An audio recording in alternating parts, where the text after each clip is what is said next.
question que je me pose souvent, c'est comment être plus performant pour Dieu dans son royaume. Je ne sais pas vous, mais moi parfois, je regarde des témoignages, des biographies d'hommes et de femmes de Dieu qui ont vécu la puissance avec le Saint-Esprit, la puissance avec le Seigneur. Et là, qu'est-ce que je constate? C'est que ces gens-là marchaient quotidinement dans l'onction. Et qui dit onction dit la puissance, la guérison, les paroles de connaissance, les prophéties, le fait de ne jamais marcher seul et toujours dans l'obéissance. Ça veut dire que le Saint-Esprit leur parle et leur dit « Va à gauche, va à droite, danse, fais le poirier, peu importe. » Mais à chaque fois que je vois ces témoignages, qu'est-ce qui se passe en moi? Une soif grandit. Et vient cette question naturelle. Mais Seigneur, qu'est-ce que je dois faire pour vivre ça dans ma vie? Et là vient plusieurs théories. Une des premières théories qui me venait souvent, c'est ok, en même temps, moi je travaille, je ne fais pas mon ministère que comme eux à 100%, je dois payer mes factures, etc. J'ai pas un ministère, j'ai pas une église qui m'aide, donc c'est vrai que c'est plus dur. Oui, mais en fait, c'est pas vrai parce que même dans nos journées, dans nos journées, on a le temps en fait de passer du temps avec Jésus.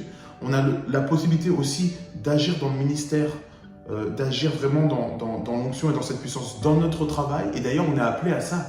Dieu nous dit, vous irez dans votre oikos, dans votre environnement, dans votre entourage, être des témoins. Donc nous ne sommes pas tous appelés à être 100% dans le ministère.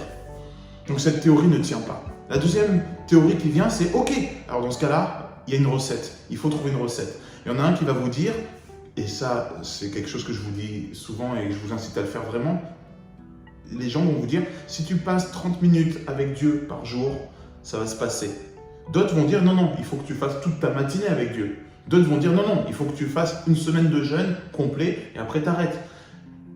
Et tout ça ne fonctionne pas. Et en même temps, tout ça fonctionne pour certains. En fait, la réponse, elle est simple. Dieu ne veut pas que nous appliquions des recettes. Dieu veut d'abord qu'on obéisse. Et Dieu répond à cette obéissance. Vous me direz, mais oui, ok, mais qu'est-ce que je dois faire? Eh bien, pour savoir ce qu'on doit faire, il faut être à l'écoute du Saint-Esprit. Oui, mais c'est encore abstrait, ça, Raph. Comment être à l'écoute du Saint-Esprit? C'est le sujet de beaucoup d'études. Et je suis sûr que vous avez déjà vu beaucoup d'études là-dessus. Et moi, je vais vous partager ce que moi m'a parlé et peut-être que ça va vous parler à vous. En fait, Dieu veut nous travailler chacun à notre rythme, dans notre cœur. Peut-être qu'il y a une personne, Dieu va lui dire, écoute, je veux que tu passes 30 minutes tous les jours avec moi. Mais pour une autre personne, ça va être 4 heures. Et vous allez passer 4 heures de temps de prière et vous allez voir l'autre qui, en 30 minutes, a des résultats exceptionnels. Et là, vous allez vous dire, mais alors, Seigneur, c'est injuste. Pourquoi?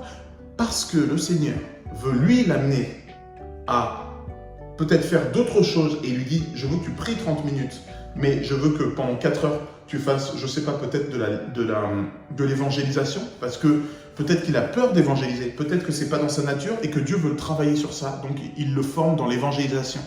Et peut-être que vous, eh bien, il veut vous former à la prière parce que c'est quelque chose qui n'est pas naturel pour vous et il veut vous amener à la patience, il veut vous amener à stopper et à prendre du temps pour Dieu pendant 4 heures. Vous voyez? Les deux auront un résultat similaire à la fin, le fruit sera similaire, mais notre Père est vivant et il veut nous montrer à chacun certains aspects de notre vie qu'il veut corriger. Et dans ce cas-là, parfois il va dire, toi c'est 4 heures, toi c'est une demi-heure, toi c'est aller dans la rue, toi c'est rester avec tes enfants, toi c'est faire ci, toi c'est faire ça. Et c'est ça l'obéissance. Donc, si nous voulons des résultats comme ces hommes et des femmes de Dieu, il y a un point commun à tous, c'est qu'ils obéissaient à la voix du Saint-Esprit. Alors, revenons aux bases. Pour pouvoir entendre la voix du Saint-Esprit déjà, qu'est-ce que je dois faire? Pour ceux qui ne savent pas le faire encore, et pour ceux qui savent le faire mais qui veulent aller plus loin, eh bien c'est simple. Commencez déjà par lire votre Bible, parce que Dieu va vous parler au travers de cette Bible. Parfois, il va vous parler au travers des songes, parfois au travers des prophéties, parfois il va vous parler en voix audible, peu importe. La base des bases, c'est sa parole. Sa parole est accessible à tous et c'est le commencement de tout, c'est la parole. Parce que la parole était Dieu et Dieu est sa parole. Donc quand on va lire la parole, déjà, pendant qu'on lit, d'un coup, il y a une intuition qui va nous venir, soit par rapport au texte, et parfois c'est juste une idée qui va venir de nulle part, mais qui va dire appelle un tel et fais ça pour un tel. Alors que vous êtes en plein dans Néhémie, ça n'a aucun sens, ça n'a aucun rapport, mais Dieu vous parle et met des choses en vous parce que dans l'invisible, il se passe des choses, d'accord?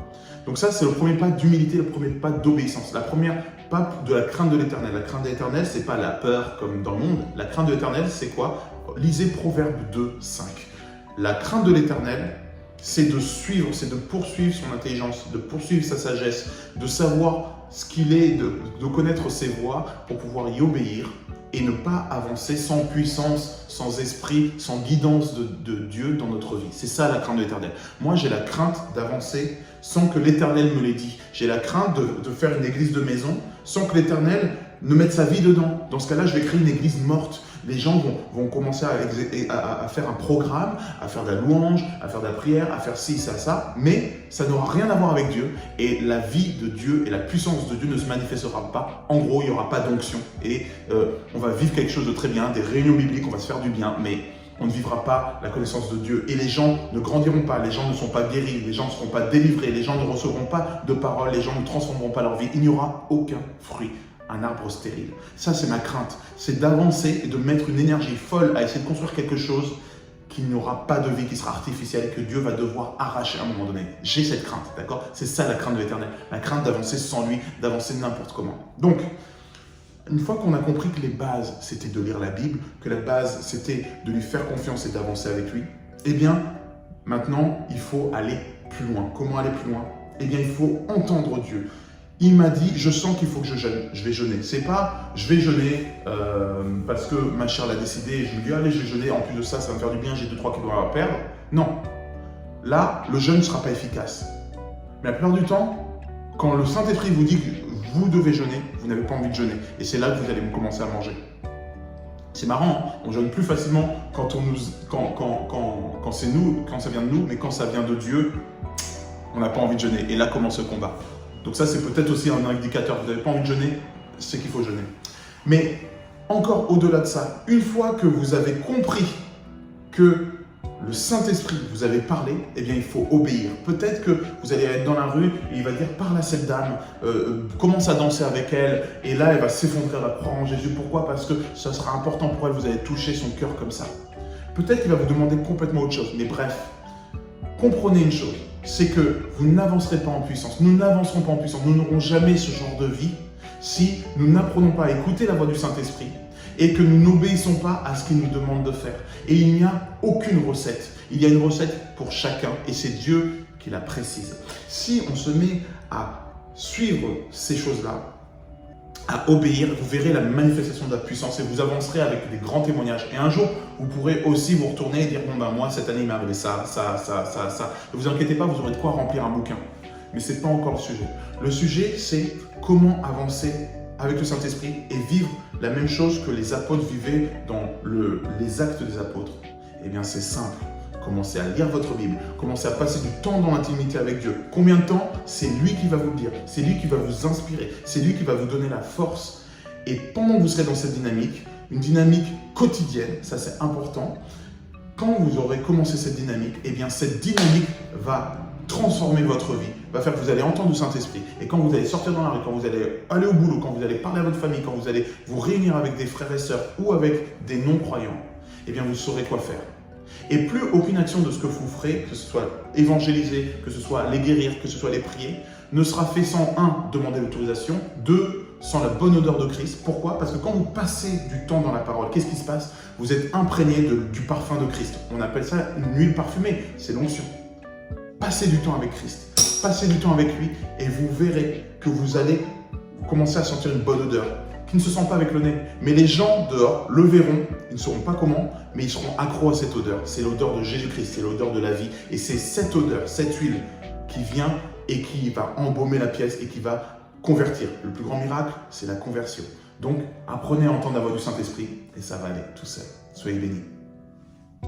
Si tu as des questions, si tu as des sujets de prière, écris-nous au compte @tav-family et on répondra à toutes tes questions et à tes requêtes de prière.